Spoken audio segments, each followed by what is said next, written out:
Hello, this is Julie here on my own again for another episode of the Grow Your Occupancy podcast. Thanks for tuning in. If you know anyone who would benefit from the content, I would appreciate shares and likes and ratings. It helps us get into the ears and eyes of people that, again, may find us useful, and hope it's a lot of people. Got my Christmas, holiday. It's not really Christmas. It's you can see if you're watching this, I have my new sweater.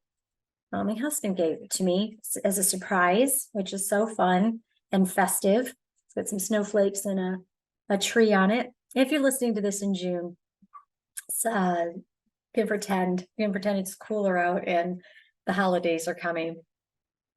Will versus skill. Will versus skill. We coach and train and identify areas and gaps. We do here in Grow Your Occupancy. We will work in your database with you and for you, or go on site and sit in the seat and do the work. We also, put together strategic plans, marketing, digital, and I think, we do a pretty good job, and we have high satisfaction ratings, etc. But really, it's not us that gets we can get it kickstarted and help and support, but it's the boots on the ground, and we aren't able to force anyone to do anything, and really no one can force anyone to do anything, right? Which brings to my mind that question of what is it that is in every one of us, and more to whatever degree it is. I think some people have it more and some less. I don't know, but it's the will to do something. It's also, though, the decision to do it. I mean, we might have the will, which is great. If you don't have the will, if you have the skill and no will, you're not going to make the draft. We'll do that, the football analogy again. But if you've got the skill, or we can help build the skills, you got to have the will, right? Okay, great. So you have the skill and the will, and now it's I'm going to do it. So it's the decision, and only each one of us makes that decision of what we're going to do or what we will do.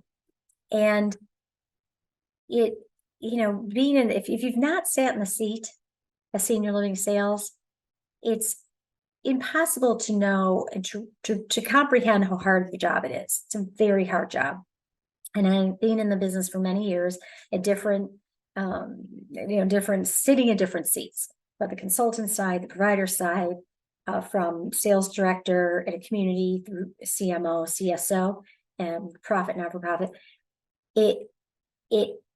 Some things have changed for sure, in the digital space, and obviously, how people find us and competition, all that. But human behavior and fundamentals haven't.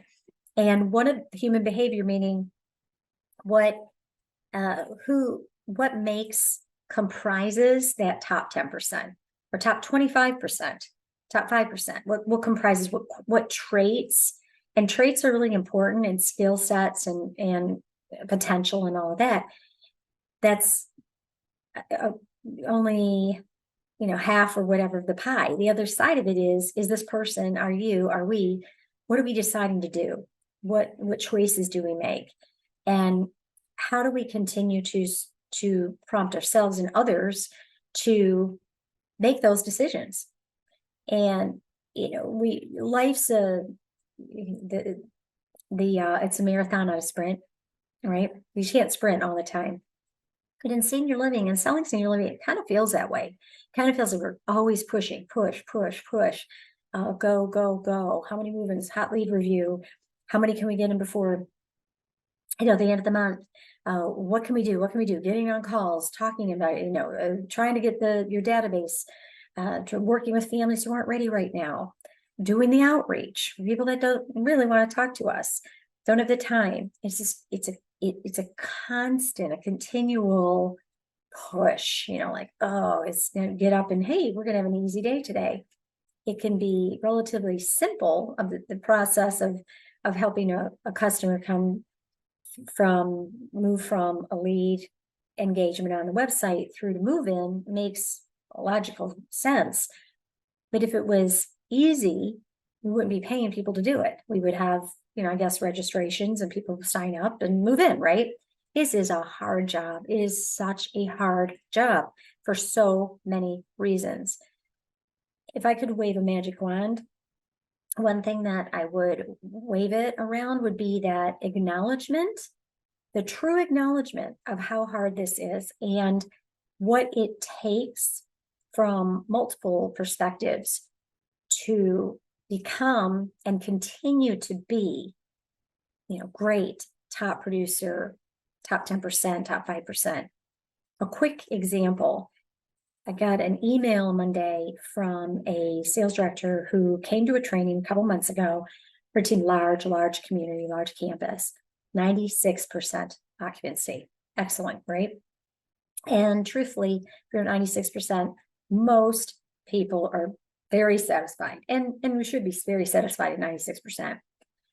And it'd be easy to say, I got this. I already know. I've been to trainings. I know how to do it. Look, I'm at 96%. I'm in the top echelon. So I'm going to close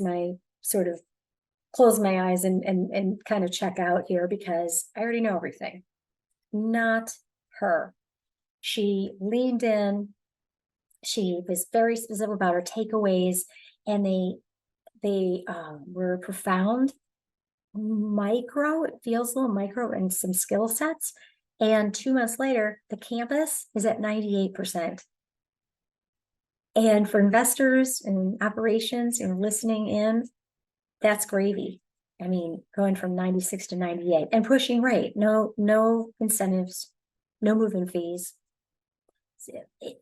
Again, it's like, how do we instill, we have to really instill in ourselves, how do we encourage one another to fill our will bucket up or refill it, and then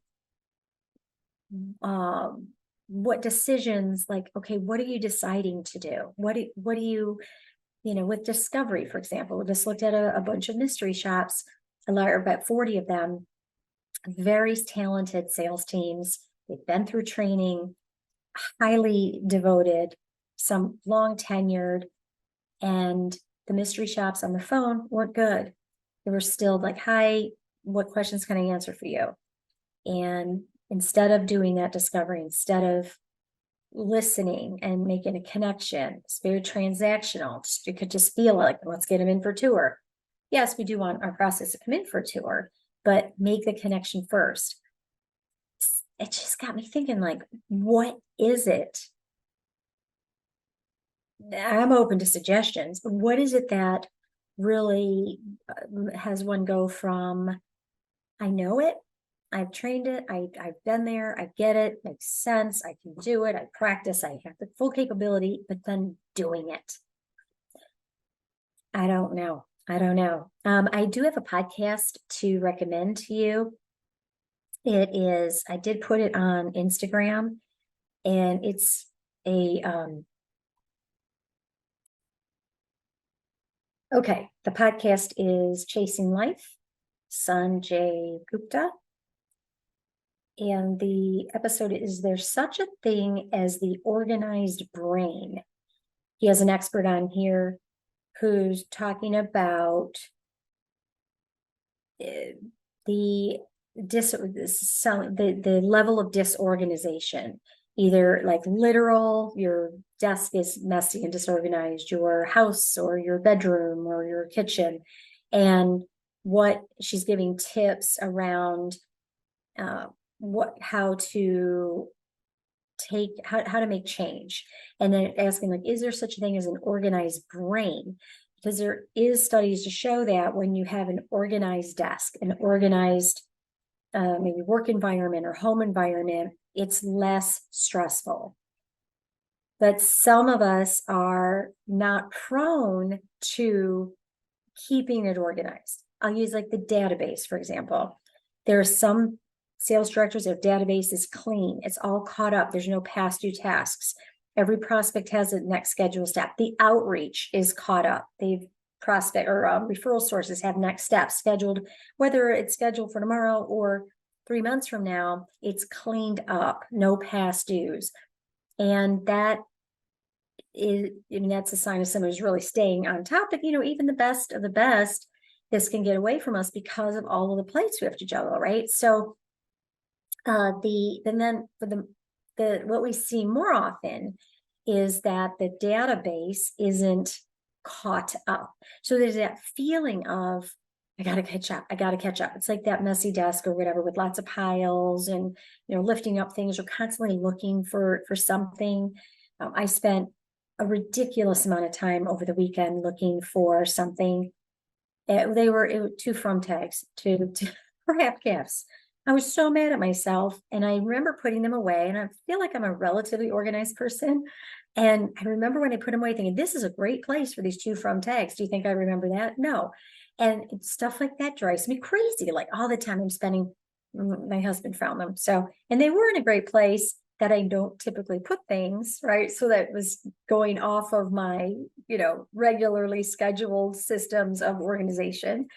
But anyway, so that organized the kind of going out to that sort of organized brain. This is a fascinating concept to me.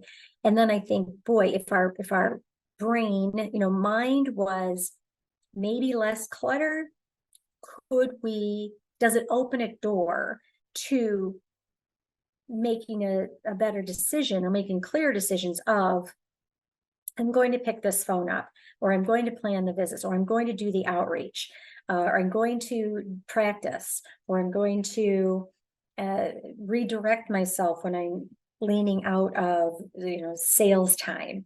And what the woman on the podcast says that she chunks it out. So for example, if you have a messy room, so let's think of this as like a messy or maybe a cluttered mindset, is to think of things in simplicity. So instead of looking at your room, or instead of looking at the database, or instead of looking at your book of business, oh my gosh, I need 21 move-ins. I've got this big mountain to climb and I have all these past due tasks and I'm tired. We're heading in the holidays. People don't want to hear from us anyway.